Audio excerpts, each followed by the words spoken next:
Assalamualaikum warahmatullahi wabarakatuh. Alhamdulillahirrabbilalamin. Wabihi nasta'inu ala umuri dunia waddin. Wassalatu wassalamu ala sayyidil mursalin wa ala alihi wa sahbihi ajma'in, amma ba'd. Rabbi syrah li sadri wa yassir li amri wahlul 'uqdatam min lisani yafqahu qawli. Pada kesempatan ini kita akan melanjutkan hadis yang ke-24 dari hadis Arba'in Nawawiyah. Hadis yang ke-24 ini berjudulkan Tahrimul Zulm, haramnya berbuat zalim. Larangan berbuat zalim. Nah, ini menjadi peringatan bagi kita. Insyaallah dengan belajar ini menjadi peringatan bagi kita untuk tidak melakukan perbuatan-perbuatan yang melampaui batas. Nah, perbuatan yang tidak berada di jalur syariat atau perbuatan yang melanggar ketentuan syariat itu dikatakan zalim. Entah itu terhadap dirinya sendiri atau perbuatan itu berkaitan orang lain, atau perbuatan tersebut berkaitan kepada Sang Pencipta Allah Subhanahu wa taala. An Abi Dzarrin Al-Ghifari radhiyallahu anhu, anin Nabi sallallahu alaihi wasallam, fima yarwihi an Rabbih azza wa jalla annahu qala. Sebelum saya lanjutkan, hadis ini termasuk kategori hadis qudsi. Hadis itu ada hadis nabawi, ada hadis qudsi. Mengapa disebut hadis qudsi? Karena dalam makna hadis ini Nabi Muhammad menyandarkan kepada Allah Subhanahu wa taala. Nabi Muhammad mendapatkan riwayat dari Allah Subhanahu wa taala. Dari sahabat Abi Dzar Al-Ghifari, dari Rasulullah sallallahu alaihi wasallam, yang diriwayatkan dari Allah azza wa jalla berkata, "Ya ibadi, inni haramtu zulma ala nafsi wa ja'altuhu bainakum muharrama fala tazalamu." Wahai hamba-hambaku, sesungguhnya aku telah mengharamkan kezaliman terhadap diriku, dan aku menjadikannya di antara kalian sesuatu yang haram, maka janganlah saling menzalimi. Jangan saling menzalimi.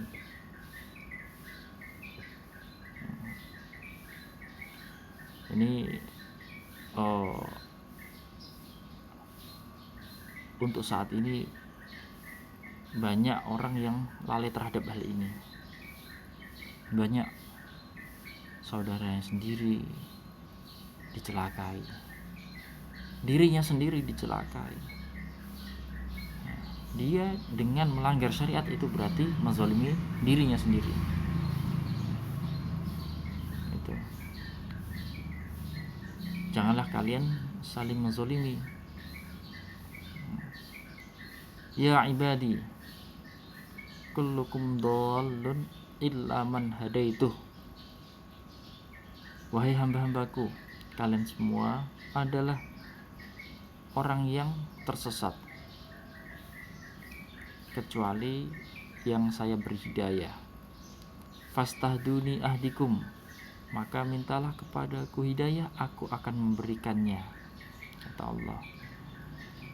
Hidayah yang sekarang kita miliki, yang Allah berikan kepada kita berupa iman Islam, itu semata-mata karena karunia Allah Subhanahu wa taala, tidak yang lainnya. Alhamdulillah kita dilahirkan dalam lingkungan yang Islami, kita dilahirkan dari keluarga yang beriman. Ini karunia Allah. Nah, dan yang memberikan hidayah hanyalah Allah Subhanahu wa taala. Makanya kita selalu dituntut, kita selalu dianjurkan untuk berdoa untuk mendapatkan hidayahnya. Karena yang mendapatkan hidayahnya adalah orang yang sangat beruntung dunia maupun akhiratnya. Ya ibadi kullukum ja'i'un illa man at'amtuh. Wahai hamba-hambaku, setiap kalian adalah orang yang lapar kecuali yang aku beri makanan. Fastat'imuni ut'imkum. Maka mintalah kepadaku makanan, aku akan memberikannya.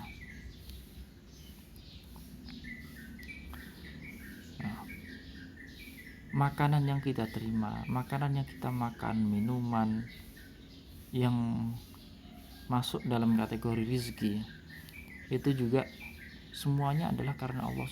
Yang memberikan adalah Allah Subhanahu wa ta'ala. Tanpa pemberiannya kita akan kelaparan. Makanya perlu banyak-banyak disyukuri dan perlu selalu memohon kepada Allah, meminta kepada Allah. Yang memberikan makan, ingat Allah, maka kita meminta kepada Allah, tidak meminta kepada selainnya. Ya ibadi kullukum arin illa man kasautuh. Wahai hamba-hambaku, setiap kalian semua itu telanjang kecuali yang aku beri pakaian. Fastaksuni aksukum, maka mintalah kepadaku pakaian, aku akan memberikannya. Begitu juga rezeki Allah yang berupa pakaian, ini dari Allah, maka kita juga memohonnya kepada Allah SWT agar Allah memberikan. Apa yang kita miliki semuanya, pakaian, kendaraan, makanan, ingat itu semuanya dari Allah SWT. Maka kita selalu bersandar kepada Allah dalam segala apapun, bersandar kepada Allah, memohon kepadanya agar Allah memberikannya. Maka nggak ada sedikit pun yang bisa disombongkan dari diri kita. Ya ibadi innakum tuhti'una bil-laili wan-nahari wa ana aghfiru dzunuba jami'a fastaghfiruni aghfir lakum. Kita tahu kita ini bersandar kepada Allah. Allah mengatakan, kalian malam hari maupun siang hari berbuat kemaksiatan. Kata Allah, ya ibadi innakum tukhti'una bil-laili wan-nahar. Wahai hamba-hambaku, sesungguhnya kalian semua itu berbuat kesalahan di malam dan siang harinya, dan saya mengampuni dosa-dosa kalian. Fastaghfiruni aghfir lakum, maka mintalah kepadaku ampunan, aku akan mengampunkannya. Tinggal memohon ampun saja, Allah akan mengampuni. Karena Allah tahu kita sebagai manusia biasa, kita yang bukan maksum, yang bukan terhindar dari perbuatan dosa, ya selalu berbuat kesalahan, kemaksiatan. Makanya solusi yang Allah berikan, udah minta ampun, nanti aku akan mengampuninya. Ya ibadi innakum lam tablughu dharri fatanfa'uni. Wahai hamba-hambaku, kalian semua tidak bisa menimpakan musibah atau bahaya kepadaku. Walan tablughu naf'i fatanfa'uni, dan tidak akan bisa memberikan kemanfaatan kepadaku. Jadi pada hakikatnya yang dijelaskan di dua baris setelahnya ini, ya ibadi law anna awwalakum wa akhirakum wa insakum wa jinnakum kanu ala atqa qalbi rajulin wahidin minkum ma zada zalika fi mulki syai'a. Wahai hamba-hambaku, seandainya kalian semua dari yang pertama Nabi Adam dan yang terakhir, nanti terakhir siapa yang paling terakhir, kaum yang hidup di dunia ini, dari bangsa jin maupun bangsa manusia, mereka ketakwaannya, kesolehannya seperti orang yang paling takwa di antara kalian, maka hal itu tidak menambahkan sedikit pun dalam kerajaanku.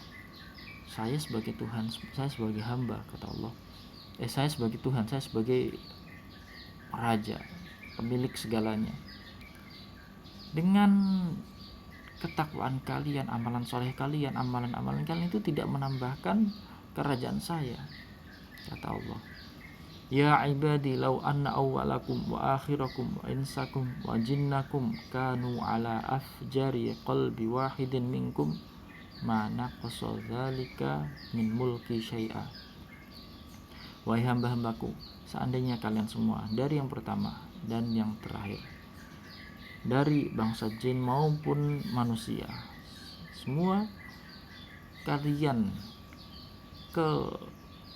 kefajirannya, keburukannya, kekejiannya itu seperti orang yang paling keji di antara kalian, maka itu tidak mengurangi sedikit pun dari kerajaanku. Jadi sebetulnya sholat yang kita lakukan, puasa, zakat, haji, dan amalan-amalan soleh yang lainnya itu tidak memberikan kemanfaatan kepada Allah SWT. Kemanfaatan tersebut kembali kepada diri kita masing-masing, kembali pada diri kita. Allah nggak butuh, tapi yang butuh adalah diri kita semua. Ya ibadi law anna awwalakum wa akhirakum wa insakum wa jinnakum qamu fi sa'idin wahidin fas'aluni. Wahai hamba-hambaku, seandainya kalian semua, dari yang pertama dan yang terakhir, bangsa jin dan bangsa manusia, mereka semua berdiri di atas bukit yang sama, kemudian mereka meminta kepadaku, memohon, mengharap kepadaku. Apa jawaban Allah? Fa'ataitu kulla wahidin mas'alatah mana qasa zalika mimma indi illa kama yang kusul mikhyatu idza udkhilal bahr. Jawaban Allah, maka aku akan memberikan mereka semua masing-masing dari permintaannya, dan itu tidak mengurangi sedikit pun dari kepemilikanku, apa yang aku punya, kecuali seperti sedikitnya air yang dibawa oleh jarum yang dicelupkan ke dalam samudra terus diangkat. Ya ibadi innama hiya a'malukum uhsiha lakum tsumma uwaffikum iyyaha. Wahai hamba-hambaku, sesungguhnya demikian atau hal itu adalah amalan-amalan kalian yang sudah saya tuliskan, kemudian saya menyempurnakannya. Faman wajada khairan falyahmadillaha waman wajada ghaira fala yalumanna illa nafsah. Maka ketika kalian mendapati amal yang soleh, melakukan amal yang soleh, bersyukurlah kepada Allah, karena pada hakikatnya Allah yang menuntun kita, mengarahkan kita kepada amalan baik, dalam tanda kurung hidayah yang berikan kita kepada Allah. Hidayah yang Allah berikan, hidayah yang kita miliki itu adalah dari Allah. Dan orang yang mendapati amalan tidak baik, amalan buruk, maka ya janganlah mengeluh kecuali pada dirinya sendiri. Gitu. Karena manusia punya ikhtiar, apa yang dilakukan ya kehendaknya dia. Rawahu Muslimun, diriwayatkan oleh Imam Muslim. poin-poin dari hadis panjang ini adalah pertama, pengertian hadis qudsi, hadis yang diriwayatkan Nabi Muhammad dan disandarkan kepada Allah Subhanahu wa taala. Itu hadis qudsi. Kalau disandarkan kepada Allah, seperti juga yang disebutkan tadi, ya ibadi, itu kan yang berkata Allah, berarti itu firman, ya itu firman. Terus apa bedanya hadis qudsi dengan Al-Quran? Oh, bedanya adalah kalau hadis qudsi itu maknanya langsung dari Allah Subhanahu wa taala, tapi lafaznya dari Nabi Muhammad SAW. Kalau Al-Quran, makna dan lafaznya dari Allah Subhanahu wa taala yang telah ditetapkan di dalam 30 juz Al-Quran. Poin dari hadis ini kemudian adalah Allah tidak menzalimi hambanya. Allah tidak menzalimi hambanya.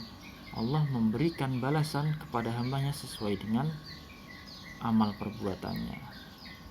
Secara ketentuan syariat tidak mungkin Allah menghukum orang yang taat kepadanya. Dan Allah seperti yang saya sebutkan, akan memberikan balasan setimpal kepada hamba-hambanya. Selanjutnya adalah Allah melarang hambanya, kita semua manusia, menzalimi diri sendiri. Maksudnya menzalimi diri sendiri, ya kita tidak boleh menyakiti diri kita sendiri, kita tidak boleh melukai diri sendiri.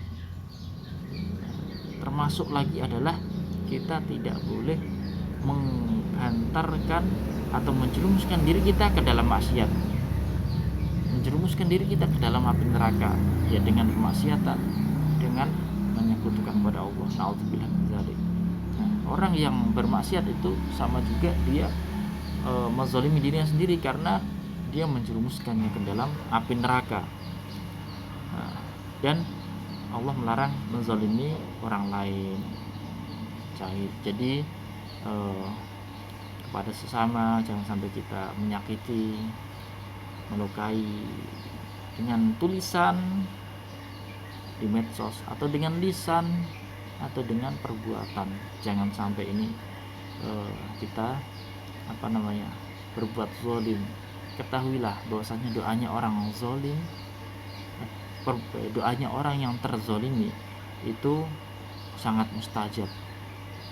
Hati-hati dengan doanya orang yang terzalimi.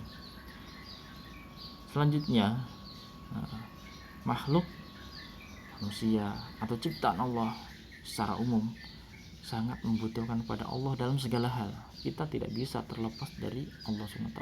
Kita sangat membutuhkan Allah. Kita selalu bersandar kepadanya. Makanya sebagai muslim yang baik, sebagai hamba yang baik, hal yang harus dilakukan adalah penghambaannya kepada Allah SWT dengan cara berdoa, meminta kepada Allah, mengharap, karena kita tidak bisa melakukan sesuatu tanpa bantuan Allah. Memohon hidayah kepada Allah. Semoga kita meninggalkan dunia dengan bawa hidayah, dengan bawa iman Islam, meninggal dalam keadaan husnul khatimah. Yang terakhir adalah melakukan perintah dan meninggalkan larangannya. Dengan kita taat, dengan kita takwa kepada Allah, kita akan menjadi hamba yang hakiki kepada Allah. Sekian. Allahumma sholli ala sayyidina Muhammad. Assalamualaikum warahmatullahi wabarakatuh.